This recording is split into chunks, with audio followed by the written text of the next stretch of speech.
So yeah, I got caught in a snowstorm, first snowstorm of the year. This is going over 160 from, well, we'll just say Trinidad, going over the mountain over toward Alamosa. And I thought I'd make this, I thought I'd just give, a quick rundown on um, how to drive in snow.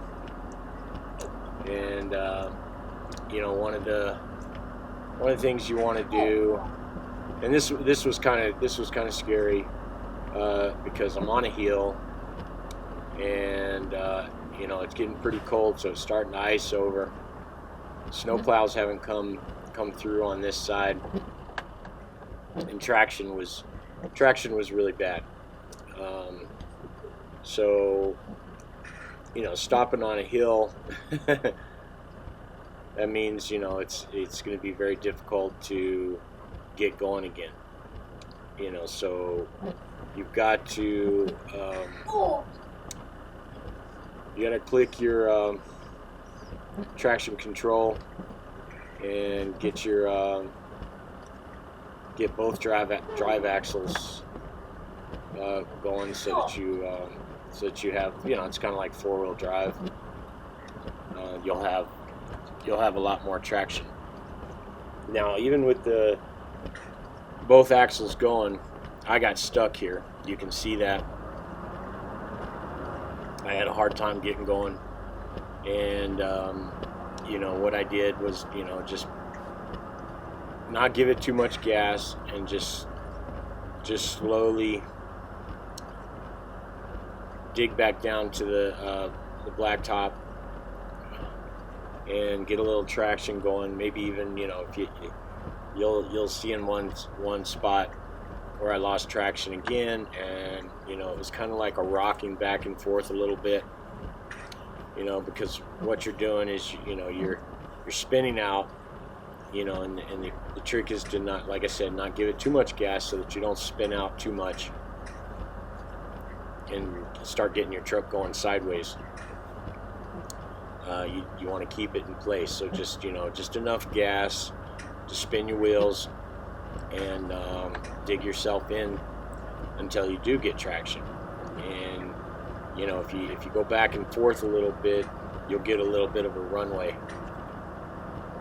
of blacktop. Because once you get a little momentum going, you can keep it going. And I'm probably doing about 20 miles an hour, and you really in snowpack where it's icing over like this, you really don't want to go more than 20-25 miles an hour at the most. You can even go slower, but at least you're going, and you haven't had to put on chains.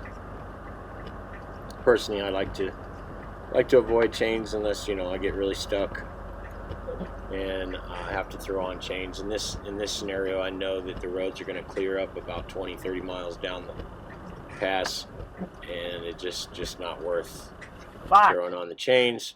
So I'm just taking my time, and to get through this. So here, I think this is where I get stuck again.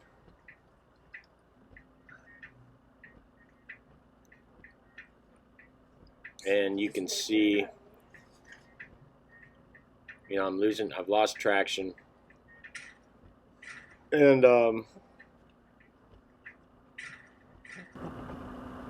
as I'm spinning out, the truck is going backwards a little bit. So I'm starting to slip back, which is no fun, because you're like, oh my God, I'm gonna slip down the mountain. So it could be a little bit scary, but I was able to get it going again, and and push on through. And like I said, just most important part is taking your time, keep it really slow, and you know, use both drive axles.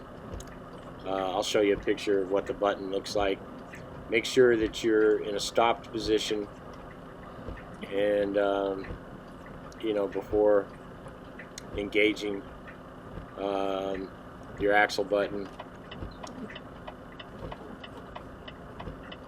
You might want to, you know, put on your brakes, pull your brakes, and put it in neutral, and hit your drive axle button, and then you're good to go. All right, so I'm gonna, you know, I'm gonna speed through some of this and just kind of to the point where, you know, I got through it, show you that I got over the mountain safely, and that's about it. You know, don't have much else to say. Just be careful in these winter storms. Increase your following distance by a lot. You know, so that if you know, if you have to stop, you can stop very slowly. Now, some drivers will, you know, some drivers say to use, you know, to use your Jake brake, and some say don't. Personally, I've got my brake engaged, my Jake brakes engaged, and I'm driving a Volvo, and I've got it in all the way down. And in the Volvos, you can click it even when it's all the way down. It won't be engaged, but you can. It's like a secondary engagement. You just click it down, and it's kind of like, you know, when you click your windshield wipers,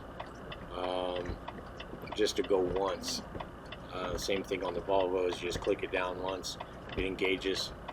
And you know, I like using the Jake brake because it's not you're not hitting the brakes, you know, so you don't have the potential of locking the wheels up and going into a skid as easily.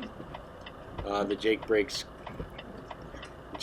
will slow you down a little better. Now, if the Jakes are engaged a little bit too harshly, you know, it could put a little bit of weight behind you and throw you into a slide. So it's, you know, I got to say, it's, you know, it's really about, you know, how you use them. And you know, if you're going 25 miles an hour, you know, you're not really going to get a lot of weight push when you engage the Jake brakes. But you know, you don't. I find that it's just a little bit more controlled slow down than trying to use your pedal brakes. And you know, so I like using it. Personally, I like using the Jake brake in snow. So that's it.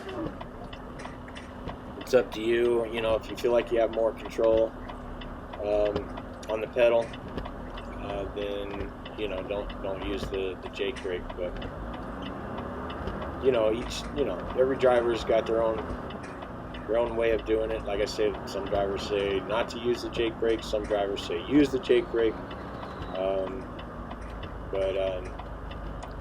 Like I said, for me, I like to use the Jake brake because I feel like I've got more controlled slow down power. You know, without putting pressure on the pedal. Okay, guys. Like I said, everything went well. Got over the hill. You can see there's a couple of trucks that weren't so lucky. This one coming up ended up in the ditch, and you know, he's probably going to have to get pulled out of the ditch. You know, I'm guessing, yeah. He's in there pretty good, and he's not going to get out without some help. These guys up here, they're like, oh, screw it, we're gonna put on our chains. And that was the only vehicle I saw putting on chains. You know, so they're gonna have to take those chains off about 20 miles down the road. You know, and it seems like everybody else is getting through just fine. So I don't know. Now this car coming up, this car's trying to get out, you know, but he sees me coming, and I really don't want to stop. Really don't want to stop. So he decides to let me pass on through.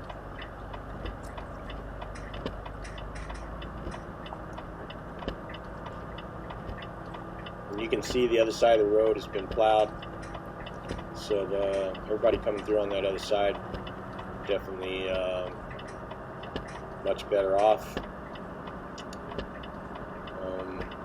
That looks like one of ours from Cheyenne, I think. Not a Swift, but it's a Walmart. It's not a Swift truck, but it's a Walmart trailer. I am running Walmart dedicated out of Los Lunas, New Mexico, and we deliver, you know, southern Colorado, West Texas, some of eastern Arizona, and all of New Mexico. So I think, yeah, I got over the hump, you know, and I'm starting to head downhill a little bit here. So it's going to be a little bit easier to keep going. Like I said, just keep it slow. Keep both drive axles going. It's going to give you better traction. And be safe. You know, keep the rubber down, and the shiny side of the truck upwards. And good luck to everybody that's going to be driving snow this year. I know a lot of you run in the northern states. You know, you guys, you know, you're going to have to put on chains in some situations, or maybe not. You know, Swift doesn't, you know, I don't think Swift has a chain policy where you have to put on chains and keep going. You know, if you feel unsafe, you can shut down, you know, and wait for the roads to clear, you know, or the snow plows to come through. You know, just give Swift a call, give your driver manager a call, and you know, and let them know that you feel unsafe and you're going to shut down, and you know, they'll as far as I know, they're okay with that. They'd rather you be safe and feel safe. That's, you know, one of the good things about Swift. So yeah, I am past the worst of it and moving on.